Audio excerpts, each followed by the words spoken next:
வணக்கம்.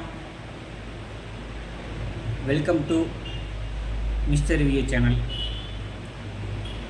நான் பார்த்த திரைப்படங்கள் அப்படிங்கிற டாப்பிக்கில் நம்ம இன்றைக்கி பார்க்கக்கூடிய படம் அக்டோபர் மாதம் 5ஆம் தேதி 2018 வருஷம் 2.50 நிமிடங்கள் அப்படின்னு பார்த்துக்கிட்டோன்னா சென்சார் சர்டிஃபிகேட்டில் இருக்கும். ஆனால் படத்தோட டியூரேஷன் பார்த்துக்கிட்டோன்னா 2 மணி நேரம் 36 நிமிஷம்.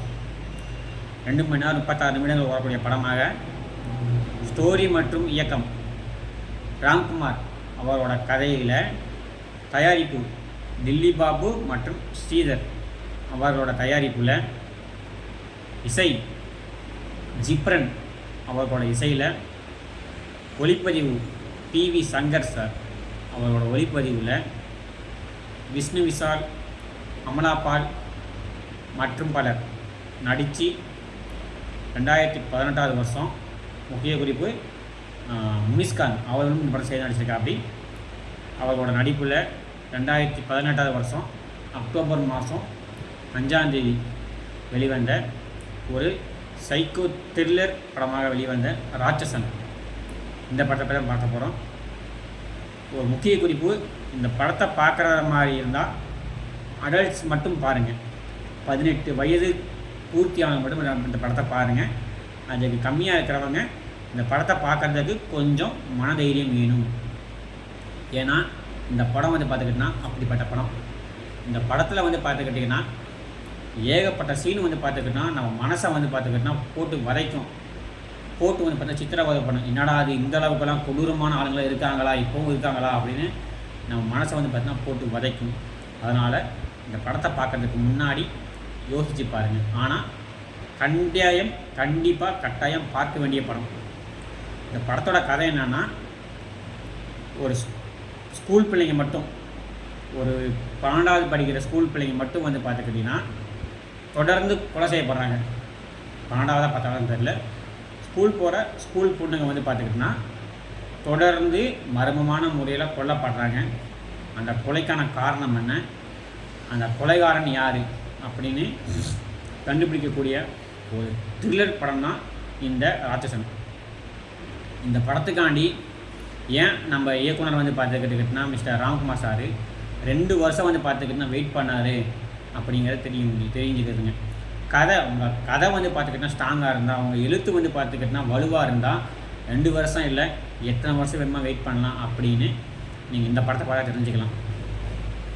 எல்லாத்துக்கும் மேலே இந்த படத்தில் பார்த்துக்கிட்டனா ஒரு வாத்தியார் கேரக்டர் வருவாருங்க மனுஷன். அந்த மனுஷன் பார்த்துக்கிட்டனா இதுக்கு முன்னாடி ஏகப்பட்ட படம் பார்த்துக்கிட்டனா ஒரு ரவுடி கேட்டகரியில் நடிச்சிருக்கா. அப்படி நான் பார்த்தீங்கன்னா ஒரு பெரிய ரவுடி அந்த மாதிரி நடிச்சிருக்கா. அப்படி ஆனால் அவர் பார்த்துக்கிட்டனா பார்த்தா யாருமே ரவுடின்னு கண்டுபிடிக்க முடியாத அளவு பார்த்துக்கிட்டனா பர்ஃபெக்டாக பார்த்துக்கிட்டனா ஒரு வாத்தியார் கேட்டகரியில், அதுவும் பார்த்தீங்கன்னா சைக்கோத்தனமான வாத்தியாராக பார்த்துக்கிட்டனா அவ்வளோ அற்பம் மாக்க இருக்கும். அப்படி அதுபோக கிளைமேக்ஸ் முன்னாடி வரைக்குமே பார்த்துக்கிட்டனா அந்த வில்லன் யார், வில்லனா வில்லியா அப்படின்னு நம்மளை பார்த்துக்கிட்டனா ஒரு பதத்துக்குள்ளேயே வச்சுருப்பா. அப்படி இந்த படத்தை பார்த்துக்கிட்டனா நான் தியேட்டரில் பார்க்காம மிஸ் பண்ணிட்டேனே அப்படின்னு ஃபீல் பண்ண படம் இந்த படம் தான்.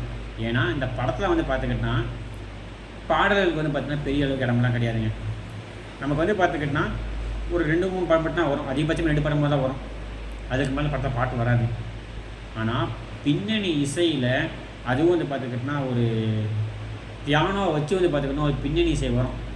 அந்த பின்னணி இசையில் ஜிப்ரன் பார்த்துக்கிட்டனா மிரட்டி விட்டுருப்பா. அப்படி கட்டாயம் அவர் இந்த பின்னணி இசைன்னு பார்த்துக்கிட்டனா பேசக்கூடிய இசை, பேசப்பட வேண்டிய பின்னணி இசை. 1001 படத்தில் எப்படி நம்ம ஜிவி பிரகாஷ்குமார் பார்த்துக்கிட்டோன்னா பின்னணி சில மிரட்டிருப்பா. அப்படியோ அதே மாதிரி இந்த வில்லனுக்கு பார்த்துக்கிட்டோன்னா ஒரு மியூசிக் போட்டுருப்பா. அப்படி அந்த பியானோ வச்சு அந்த மியூசிக்லாம் பார்த்துக்கிட்டோன்னா மிரட்டி விட்டுருப்பா. அப்படி அதுவும் செம்மையாக இருக்கும். அந்த மியூசிக்கில் கேட்கும்போது அந்த கொலையாளி யார் கண்டுபிடிக்கக்கூடிய சீன்.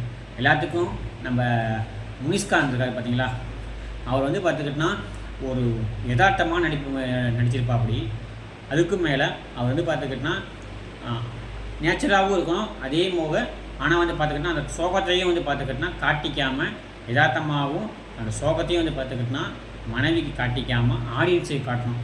அந்த சீனில் பார்த்துக்கிட்டிங்கன்னா அவர் வந்து பார்த்துக்கிட்டிங்கன்னா மிரட்டல் பப்ளிக். நான் வந்து பார்த்துக்கிட்டிங்கன்னா காமெடி நடிகை மட்டும் கிடையாதுடா, எனக்கு வந்து பார்த்துக்கிட்டிங்கன்னா இந்த மாதிரி குணச்சித்திர நடிப்பும் வரும், என்னால் குணச்சித்திரமாகவும் நடிக்க முடியும் அப்படின்னு இந்த படத்தை வந்து பார்த்துக்கிட்டிங்கன்னா நம்ம முனிஷ்காந்த் வந்து பார்த்தா காட்டியிருக்க படி.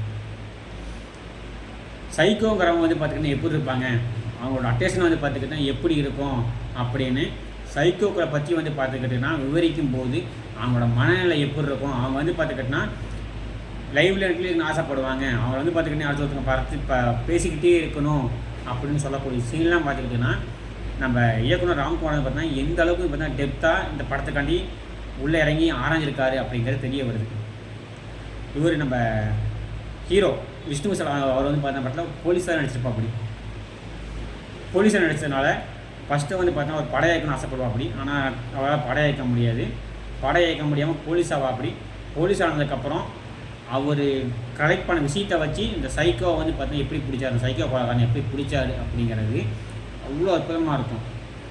அந்த ஃப்ளாஷ்பேக்கில் வரக்கூடிய ஒரு காமனாக ஒரு ஃப்ளாஷ்பேக் சீன் வரும்.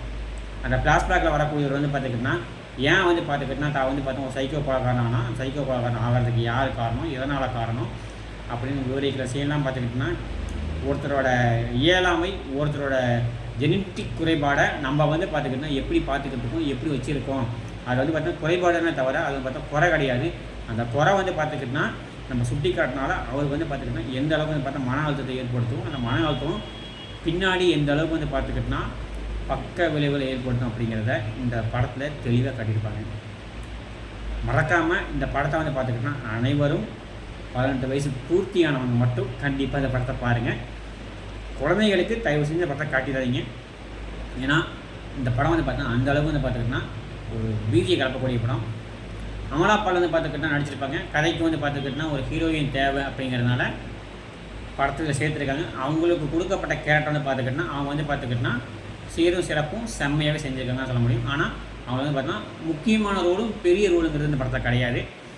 படத்துக்கு ஒரு ஹீரோயின் தேவை, அதனால் பார்த்தா அவங்க சேர்த்துருக்காங்க, மற்றபடி வேறு எதுவும் கிடையாது. கண்டிப்பாக இந்த படத்தை வந்து பார்த்தா பாருங்கள். பின்னணி இசையில் கண்டிப்பாக ஜிப்ரன் வந்து பார்த்துக்கிட்டிங்கன்னா அவரோட முத்திரையை வந்து பார்த்தா பதிச்சிருக்காரு. நல்ல ஒரு சூப்பரான ஹெட்ஃபோன் வச்சுருந்தீங்கன்னா இந்த படத்தை பாருங்கள், உங்களுக்கு கண்டிப்பாக அந்த படம் பிடிக்கும். மறக்காமல் இந்த வீடியோ பிடிச்சிருந்தா சேனலை சப்ஸ்கிரைப் பண்ணுங்கள், கமெண்ட் பண்ணுங்கள், லைக் பண்ணுங்கள். எல்லாத்துக்கும் மேலே இந்த சேனலை சப்ஸ்கிரைப் பண்ணுங்கள். மேலும் உங்களுக்கு எந்த படத்தை பற்றி நீங்கள் பார்த்த படம் எந்த படம் பிடிச்சிருக்கு அப்படிங்கிறத சொல்லுங்கள். அந்த படத்தை பார்த்துட்டு எனக்கு தோன்றதை நான் வந்து பார்த்தீங்கன்னா ரிவ்யூவாக சொல்கிறேன். மீண்டும் ஒரு படத்தை பற்றி பார்த்துட்டு அந்த படத்தை பற்றி முழுமையாக உங்கள்கிட்ட நான் கலந்துரையாடுறேன். நன்றி, வணக்கம்.